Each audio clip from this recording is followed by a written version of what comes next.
Hello, my name is Sarah and this is My First Quilts, and I would like to share with you today how you can create your own hanging sleeves for your quilts. In our last episode we talked about triangle corner hanging sleeves, and this time we're going to talk about a more traditional rod pocket style hanging sleeve where you're literally adding a long pocket to the back of your quilt to be able to hang it up. It's nice to add a hanging sleeve to any quilt that needs to be displayed somewhere or that you just want to be able to display on your wall. Otherwise you're pinning into your quilt, with thumbtacks, or you're clamping it onto something to keep it looking nice or hanging. So using a hanging sleeve is a really good option. And it's not a bad idea just to sew one into each quilt that you make, just in case you decide to hang it up at some point. It's a quick, easy step, and you can use a solid piece of fabric or you can use a pieced piece of fabric, use up your scraps to create these hanging sleeves.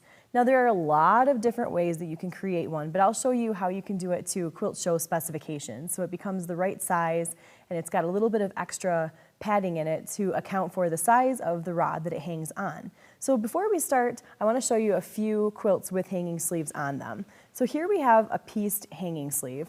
This particular sleeve, it's the strip all the way across here, and it was pieced together with scraps of fabric. And you can see that there's a little pocket on the side where you could insert the rod for hanging.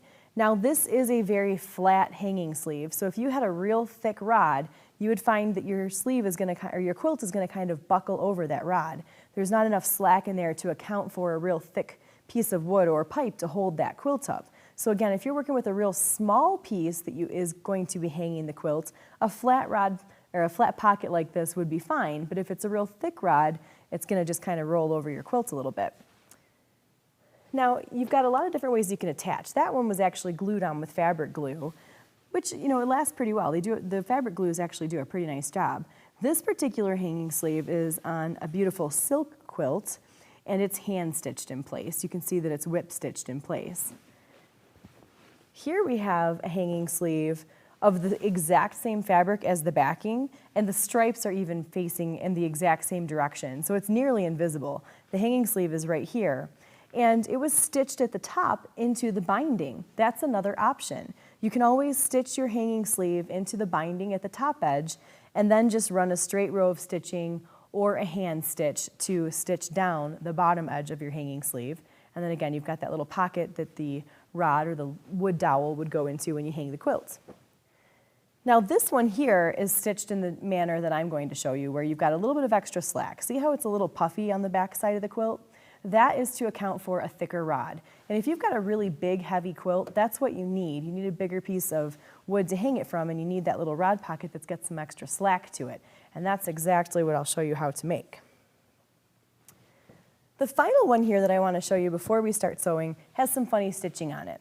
Most times when you attach your hanging sleeve, you're either stitching both edges or just one with a hand stitch. This was stitched in the binding at the top edge, but then on the bottom, there was actually a blind hem stitch.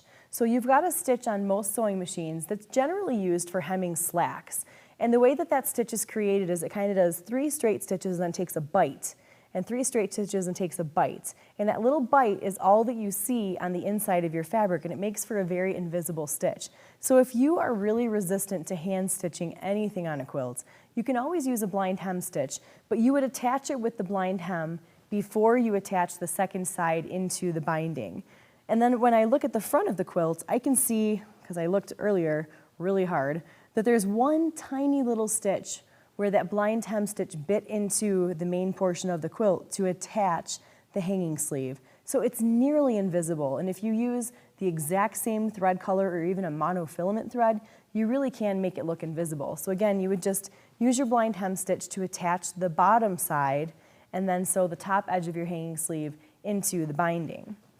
So I'll show you how you can create a custom hanging sleeve for any quilt. Here I've got the sea glass quilt pattern. This is the one that we've done on the show here. And to determine the size of the hanging sleeve that I wanted to create, I laid the quilt out in the direction that it would hang on the wall, for me, which is this way, and measured the top edge of my quilt. It was about 50 inches. So I cut my hanging sleeve fabric the exact width of my quilt, 50 inches, by 8.5 inches. And when you use this method to create your hanging sleeve, you will be creating it to the standard specifications of most quilting shows. So if you were going to enter a quilt into a quilt show, they usually require a hanging sleeve, and this is the method that they would have you use to create it. So here's my 8.5-inch piece by about 50 inches. And the first thing that I did was I turned each of the short edges under about 1/2 of an inch once and pressed it, and then turned it under again and pressed it. This is going to hide all of the raw edges of the entrance of your hanging sleeve. And again, you're going to do that on both sides. You can top stitch this or not. All of your raw edges are hidden, so it's not really a huge deal. Then, after I've pressed both short edges, I'm going to take the entire length of the strip and I folded it in half so that I had about 4 1/4 and pressed all the way down the length. And then I opened that back up. So we had it like this, and then folded the long raw edges into the center, pressed again. So I've got a nice crease there, folded it over on itself and pressed again. So you've got all these creases in it that are going to make it really nice when you hang it up. Now, to sew your hanging sleeve, because we've got to handle all these raw edges, I'm going to take, and I'm doing this wrong sides together, and that's okay, my 2 long raw edges, and I'm going to sew all the way down the length of that with a 1/4 inch seam. So you want to make sure that you keep your folded edges nice and straight and even at the top of your sleeve. And then again, with a 1/4 inch seam, you're just going to stitch all the way down.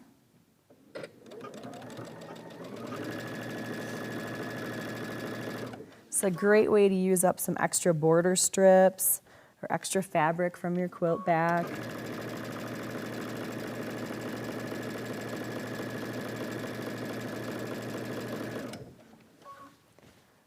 There we go, getting there. So I'm just kind of stopping and repositioning, making sure I'm keeping my raw edges together every so often.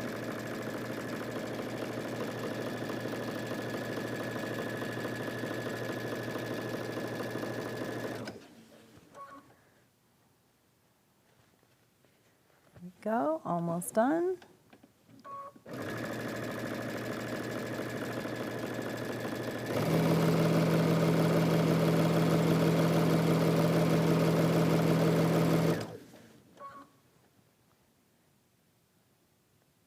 And if you've pressed those raw edges in on your short ends really nicely, you'll have a perfect, even ending.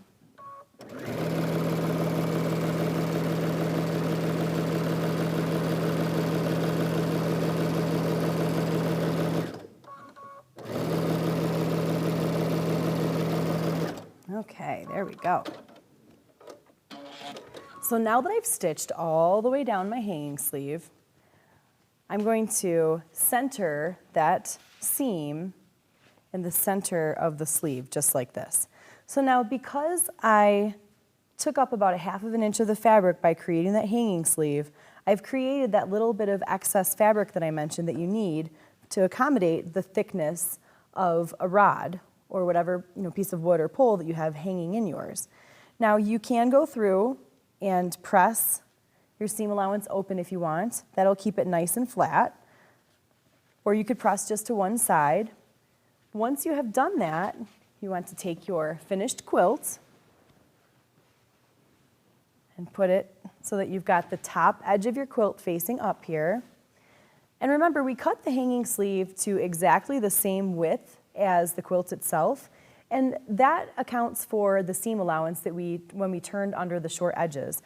We used up about 1 inch of fabric. So you're going to center your hanging sleeve so that it's, say, about 1/2 of an inch away from the side edges of your quilt, and lay it all the way across